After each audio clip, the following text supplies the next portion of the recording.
আসসালামু আলাইকুম।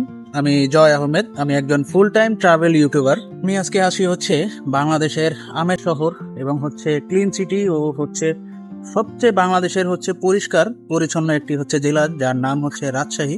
সবাইকে হচ্ছে স্বাগতম জানাচ্ছি হচ্ছে রাজশাহীর নওহাটা থেকে। আর হচ্ছে আমরা আজকে ঘুরবো হচ্ছে রাজশাহী কলেজ, রাজশাহী বিশ্ববিদ্যালয়, রাজশাহী পদ্মার পার্ক। এরপরে হচ্ছে দুপুরে হচ্ছে লাঞ্চ করব সেই নওহাটার বিখ্যাত ফাইসাল ভাইয়ের ভাজা মাংস। সেটা হচ্ছে এখন রাজশাহীতে বর্তমানে ট্রেডিশনাল একটা ফুড হিসেবে হচ্ছে আছে। আর হচ্ছে ঢাকা থেকে হচ্ছে আপনারা একদিনের মধ্যে হচ্ছে কিভাবে রাজশাহী আসবেন বা হচ্ছে কোথায় কোথায় যাবেন বা কোথায় কোথায় ঘুরবেন একদিনের মধ্যেই সব কিছু হচ্ছে আমরা আজকে ওয়ান মানি ট্রাভেলসের মাধ্যমে হচ্ছে তুলে ধরবো। ব্লগিংটা ঢাকা টু রাজশাহী হলেও আজকে আমরা যাত্রা করছি হচ্ছে বাংলাদেশের খুলনা রেলওয়ে স্টেশন থেকে। এখান থেকে হচ্ছে আমরা ট্রেনে হচ্ছে সোজা চলে যাব হচ্ছে রাজশাহীতে। আর হচ্ছে ঢাকা থেকে আপনি হচ্ছে কিভাবে যাবেন সেটাও হচ্ছে আমরা এখানে বিস্তারিত বলে দিব। খুলনা থেকে বেশ কয়েকটি জেলা যশোর, ঝিনাইদহ, চুয়াডাঙ্গা এবং পাবনার লালন শাহ সেতু হয়ে আমরা প্রায় 255 কিলোমিটার যাত্রা করব আজকে রাজশাহী যাওয়ার জন্য। এছাড়াও আপনি ঢাকার মহাখালী, সায়দাবাদ অথবা টেকনিক্যাল মোড় থেকেও আপনি ঢাকা থেকে রাজশাহীগামী বাস পেয়ে যাবেন। জনপ্রতি ভাড়া পড়তে পারে 600 থেকে 800 টাকায়।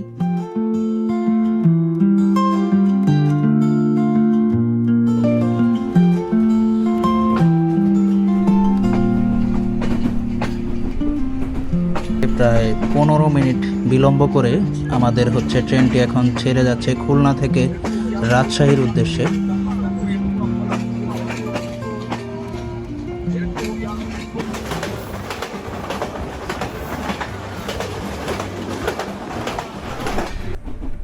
প্রায় 6 ঘন্টা জার্নি শেষ করে হচ্ছে আমরা এখন পৌঁছালাম হচ্ছে রাজশাহী রেলওয়ে স্টেশনে।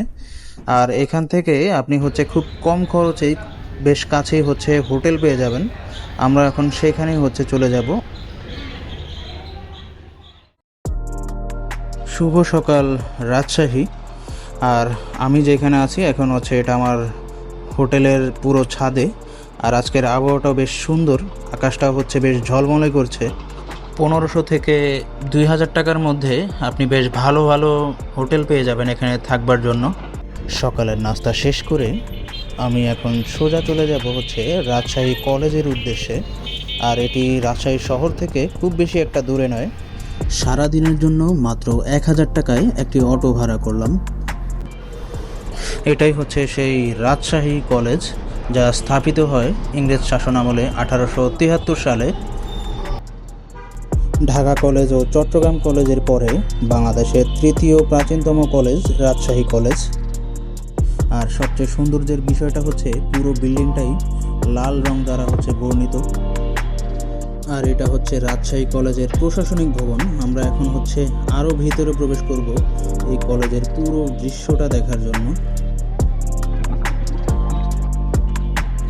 মূলত ব্রিটিশ শাসনামলে কলেজটি উত্তরবঙ্গের শিক্ষার কেন্দ্র হয়ে ওঠে। এখান থেকে কিন্তু বহু ছাত্র ইউনিভার্সিটি অফ ক্যালকাটার অধীনে পরীক্ষা দিয়ে উচ্চ ডিগ্রি অর্জন করেছিল। সেই সময়ে রাজশাহী কলেজ সাহিত্য বিজ্ঞান ও মানবিক শিক্ষায় বিশেষ সুনাম অর্জন করত।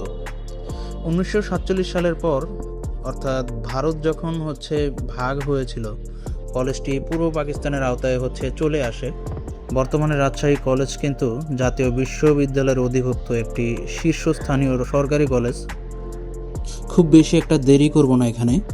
আর এই রবীন্দ্র নজরুল চত্বর থেকে এখন হচ্ছে আমরা এখান থেকে বেরিয়ে সোজা চলে যাব হচ্ছে রাজশাহী বিশ্ববিদ্যালয়। আর রাজশাহী বিশ্ববিদ্যালয় কিন্তু হচ্ছে রাজশাহী কলেজের ঠিক পাশেই। আপনি চাইলে মাত্র হচ্ছে 20 টাকা ভাড়া দিয়ে এখান থেকে হচ্ছে চলে যেতে পারেন রাজশাহী বিশ্ববিদ্যালয়ে। বাংলাদেশের অন্যতম বৃহৎ ও ঐতিহ্যবাহী উচ্চশিক্ষা প্রতিষ্ঠান রাজশাহী বিশ্ববিদ্যালয়, যা দেশের উত্তরাঞ্চলের শিক্ষা ও গবেষণার কেন্দ্র হিসাবে পরিচিত। রাজশাহী বিশ্ববিদ্যালয় প্রতিষ্ঠিত হয় 1953 সালে। এটি বাংলাদেশের দ্বিতীয় বৃহত্তম পাবলিক বিশ্ববিদ্যালয় এবং সবুজ, শান্ত ও মনোরম ক্যাম্পাসের জন্য বিশেষভাবে পরিচিত।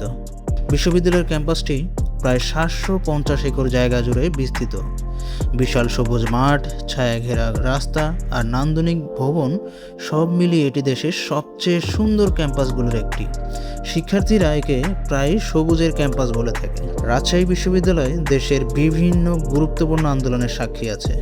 ভাষা পরিবর্তন থেকে শুরু করে বাংলাদেশের মুক্তিযুদ্ধের সময় শিক্ষার্থী ও শিক্ষকরা গুরুত্বপূর্ণ ভূমিকা পালন করেছিলেন।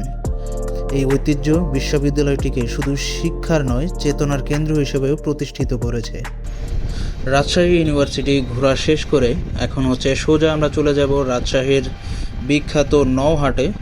সেইখানে আমরা দুপুরের লাঞ্চ করব। আপনারা দেখতে পাচ্ছেন আমার সামনেই বড় বড় এই কড়াই পাতিলগুলোতে যে খাবারগুলো তারা রান্না করছে, সেটা রাজশাহী জেলার মোস্ট ট্র্যাডিশনাল একটা খাবার। আর এটা এই জেলার মানুষের খুব প্রিয় একটা খাবার, যার নাম কালা ভুনা। আবার এখানে তার পাশাপাশি ভাজা মাংসটাও পাওয়া যায়। এটা দেখে আমার খিদার পরিমাণ আরও বেড়ে গেল। আর এটা কিন্তু খুব দূর দূরান্ত থেকেই মানুষ এখানে খেতে আসেন। দেরি না করে আমিও সোজা বসে যাই খাবার টেবিলে। আর আমার খাবার কিন্তু চলে আসছে। এখানে বেশ কয়েকটা মাংস আছে, দেখা যাচ্ছে 1, 2, 3, 4। বেশ গরম কিন্তু মাংসগুলো, আপনার ধরতে খুব সমস্যা হচ্ছে। 6, 7, 8, 9, 10। প্রায় এখানে তারা 10 পিস মাংস এখানে দিয়েছে, সাথে একটা নলিও আছে। আর এই পুরো হোটেলটার আশেপাশে এত পরিমাণ ক্রাউড। আর এই নলিটা আপনি যদি খেতে চান তাহলে আপনাকে অবশ্যই ফোন করে আসতে হবে। যদি আমি ফোন করি নাই, তারপর ফয়সাল মামা এটা আমাকে দিয়েছে।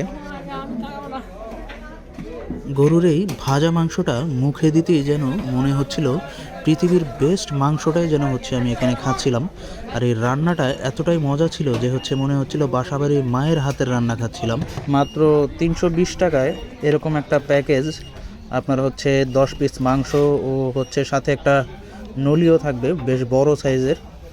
আর এটা একমাত্র রাজশাহীতেই সম্ভব। রাজশাহী বললেও আপনার ভুল হবে। আমি উত্তরবঙ্গের আরও কয়েকটা জেলায় মাংস খেয়েছি, গরুর মাংস। তো সেখানে আপনার খুব রিজনেবল প্রাইসে এগুলো পাওয়া যায়। আর এখানে কিন্তু আপনি 80 টাকার মধ্যে স্টুডেন্ট প্যাকেজটাও পেয়ে যাবেন। আর এখানে আপনারা দেখতে পাচ্ছেন যে বেশ বড় বড় কড়াইগুলোতে মাংস ভাজা হচ্ছে। আপনারা সাউন্ডটা শুনতে পারছেন কিনা জানি না। আমার ঠিক মাথার উপরে পুরো এক ঝাঁক পাখি বিচরণ করছে, যেটা পুরো নেচার একটা ভাইব দিচ্ছে। তাদের সাউন্ড একদম বিস্ময়করণীয়। সাউন্ডটা এত সুন্দর যেটা মনে ধরে যাচ্ছে। আর সত্যি প্রকৃতি সবচেয়ে সুন্দর, এটাই তার একটা বড় প্রমাণ। আমি যদি একটু দেখাই তাহলে আপনারা খেয়াল করে দেখতে পারেন।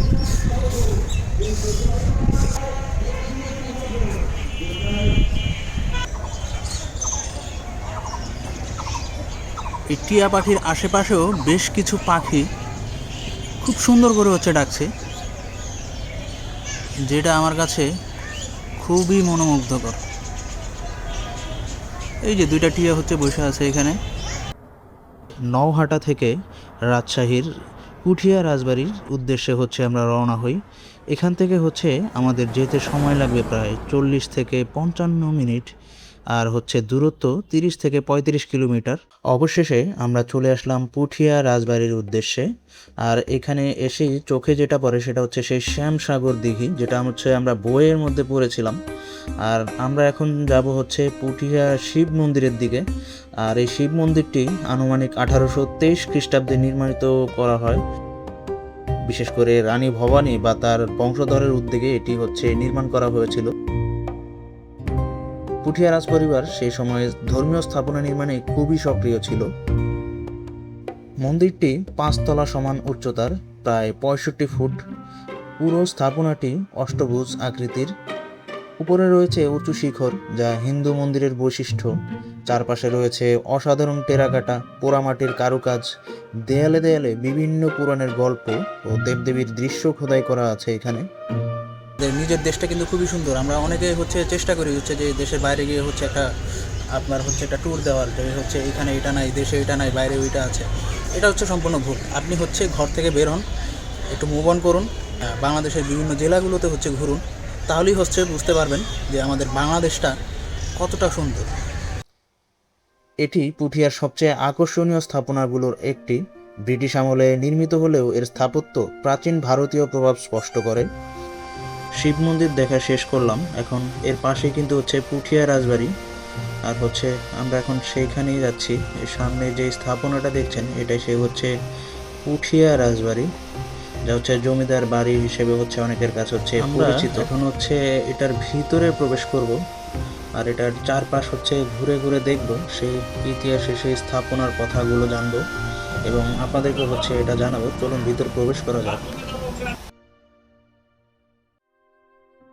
বর্তমানে যে রাজবাড়ি আমরা দেখছি সেটি মূলত 1900 শতকে অর্থাৎ 1995 সালের দিকে নির্মাণ বা পুনর্নির্মাণ করা হয়।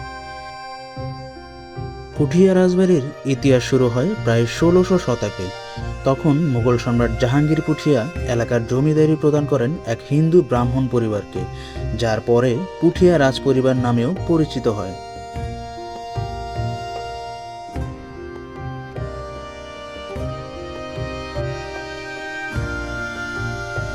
এই রাজবাড়িটি তৈরি করেন পুঠিয়ার জমিদাররা, বিশেষ করে রাজপরিবারের রানীর ও উত্তরসূরিরা।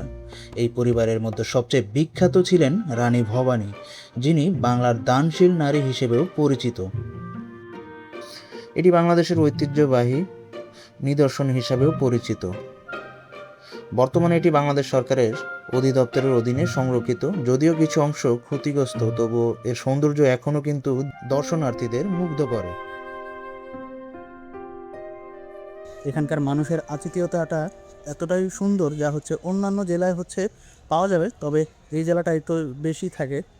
আর যারা হচ্ছে রাজশাহীতে জামাই আছেন তারা তো হচ্ছে অলমোস্ট সত্যিই ভাগ্যবান, কারণ উত্তরবঙ্গের মানুষদের মন কিন্তু হচ্ছে অনেক বড় হয়।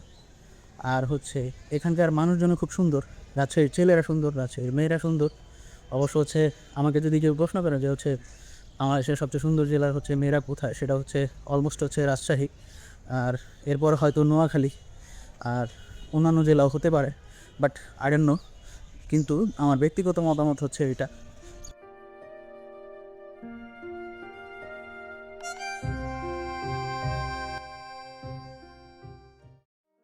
পুঠিয়া রাজবাড়ি দেখা শেষে রওনা দিচ্ছি রাজশাহী টি বাঁধের উদ্দেশ্যে। সময় লাগবে 30 থেকে 35 মিনিট। দেখতে দেখতে চলে আসলাম সেই রাজশাহী টি বাঁধ। আর এই রাজশাহী শহরের অন্যতম দর্শনীয় স্থান হলো এই টি বাঁধ। এটি পদ্মা নদীর তীরে অবস্থিত একটি সুন্দর ও আকর্ষণীয় স্থান, যেখানে প্রতিদিন অসংখ্য মানুষ ঘুরতে আসেন।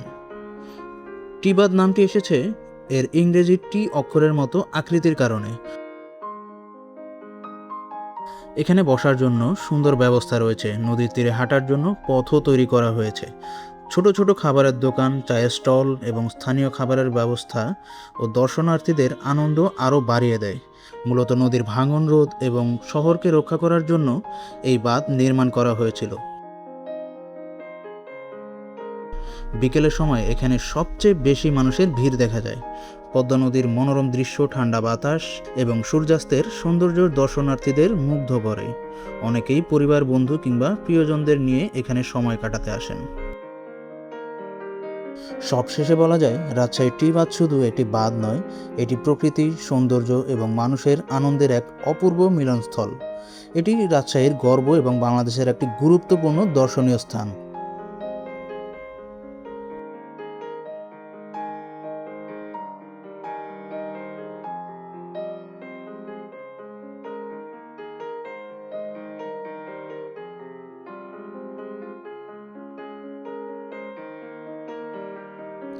অবশেষে রাজশাহীর গল্পটি আমরা এখানেই হচ্ছে শেষ করব। আর এখান থেকে হচ্ছে আমরা সোজা চলে যাব রাজশাহী রেলওয়ে স্টেশনের উদ্দেশ্যে। আর এটি হচ্ছে সেই বাংলাদেশের উত্তরবঙ্গের সেই বিলাসবহুল প্রখ্যাত সেই rail station, Rajshahi railway station. আর এখান থেকে হচ্ছে আমরা ঢাকার উদ্দেশ্যে চলে যাব। যদিও আমার হচ্ছে টিকিটটা অনলাইনে কাটা ছিল, আজকে আমার ট্রেন হচ্ছে রাত 11টা 10 মিনিটে। আর যাওয়ার আগে এটাই বলতে পারি যে হচ্ছে ভালো থাকুন, সুস্থ থাকুন, ওয়ান মাই ওয়ে ট্রাভেলসের পাশেই থাকুন। ভিডিওটি ভালো লাগলে অবশ্যই হচ্ছে লাইক অ্যান্ড সাবস্ক্রাইব করে পাশে থাকার চেষ্টা করুন। ধন্যবাদ। আসসালামু আলাইকুম।